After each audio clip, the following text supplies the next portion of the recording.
Guys, so ganito siya pag lasyang lasyang lagdat o maganda yung pakiramdam niya. Ayan.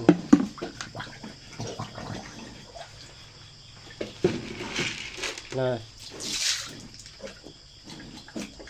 Ayan. Konti pa lang, iikop na siya ng tubig. Yan, pag maganda yung pakiramdam niya.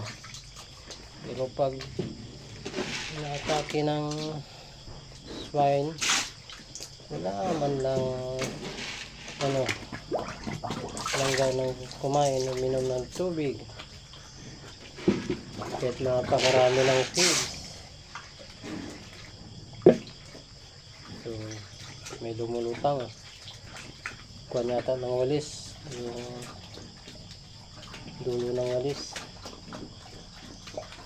Ayan guys,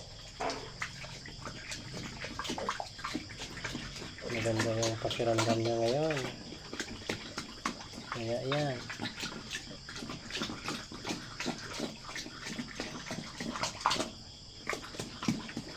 nakatatlong atake na yung swine sa kanya ngayong bagong panganak. So buti malakas yung immune system niya, tsaka ginagamot ko, hindi ko na pinapabayaan na manghina ng tuluyan. Ayan guys, yan, ganyan, tunog na tunog yung bunganga niya pag nanguya. Tapos ihigop niya ng tubig.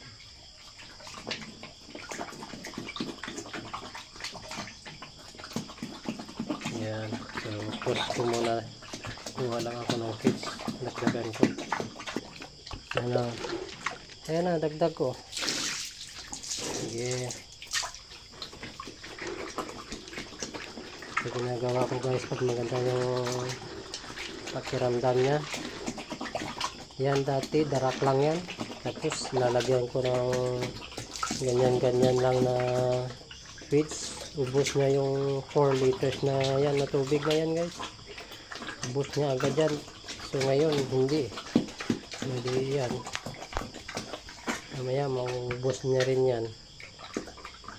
Pero nung maganda yung pakiramdam nito dati nung buntis pa lang, kahit di ko nadagdagan yan guys, naubos talaga yung tubig niya. Ayan o, yan, umiikot ng tubig. So purong pa to, purong feeds pa to. Yan guys, yan ang sarap ng higop niya ng sabaw niya. Maganda yung pakiramdam niya ngayon, hindi na inatake ng sama ng pakiramdam o swine. Ito na siya, malakas. Nagkatatlong atake yung swine ngayon sa kanya. So kaya pala guys, medyo malakas yung immune system nito, kasi nakaraang taon bali nagka-swine dito sa amin.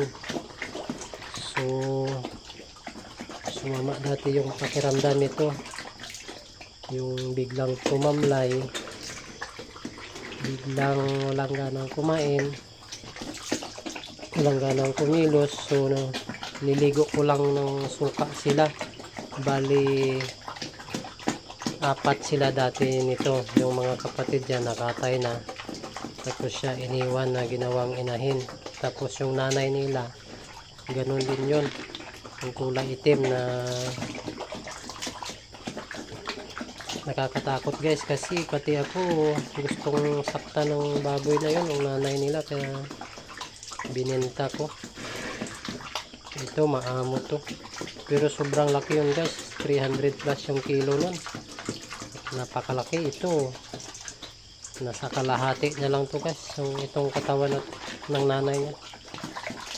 So yung kapatid niya na yun, nung silang 4, pang-5 sa nanay, nung sumama yung pakiramdam nila dati nung nagka-swine dito, nililigo ko lang sila na suka guys. So suka lang yun, tapos Inatake kasi sila mga umaga hanggang tanghali. So niligo ko nung tanghali niligo ko ng suka. Pinupunasan ko to guys ng suka, ulo, tapos yung bunganga inaano ko rin ng suka para magkalasa sila, pati yung ilong kahit medyo sinisipo ng konti, kasi pag nilagyan mo ng suka sa ilong, bukod sa makatiyan sa katawan natin, sa katawan ng mga tayo pag nadampi yung suka, ang pabalik ng yung lasa guys, ang amoy. So na pinaka number 1 yan, yung suka lang yun guys. Tapos yung sahig, binubuhusan ko ng suka para may amoy na suka sila dun. Ayan guys, dahil napakaganda yung pakiramdam ngayon, tuloy-tuloy sa pagkain, ganyan sa kalakas kumain guys. Yung 4 liters na yan, saglit niya lang yan. Ayan. Kaya nahahalata ko guys pag masama yung pakiramdam nito. So ang tagal niya nang nanganak, hindi naman sa panganganak lang yun guys, sa swine talaga yun. Tingnan nyo guys, kain ng kain. Paunti-unti lang nilalagay ko. Ganyan siya kalakas. Ayan, tigop na naman. So may darak ako dito, maraming darak, pero hindi ko pa nilalagyan kasi hindi pa bumabalik yung gana niya sa kain guys. Ayan, yung 4 liters na yan, konti na lang yan guys. Dadagdagan ko pa yan mamaya. So dyan na lang muna guys, mas mahaba kasi yung video pag tinuloy-tuloy ko ito. Tapos hindi pa ako marunong mag-edit, diretso upload na lang ako guys. Napakahirap mag-edit ng videos, mga video. Ayan, thank you pala guys sa mga bagong subscribers, maraming salamat at sa mga viewers ko dyan. Thank you. Happy farming po. Yung anak pala niya ni Tito, malalaki guys. Madilim. Oh shit. Ayan. So 15 days nila ngayon yan guys. Pang 15 days na yan. So kinapo na yan kanina yung mga lalaki, 5 lalaki. Yan, pakalaki ng brown na yan. 15 days guys, kaya napaka-imposible pang sumama yung pakiramdam ng baboy ko dahil sa panganak, kasi napakatagal na 2 linggo. So sa swine talaga to guys, saka halos ubos yung baboy dito sa amin, grabe. Pangalawang na to guys, tama, bali unang tama sa amin dito last year, nagsimula yata September ba yun o November. Pagdating ng summer guys, medyo nawala sa sobrang init siguro guys.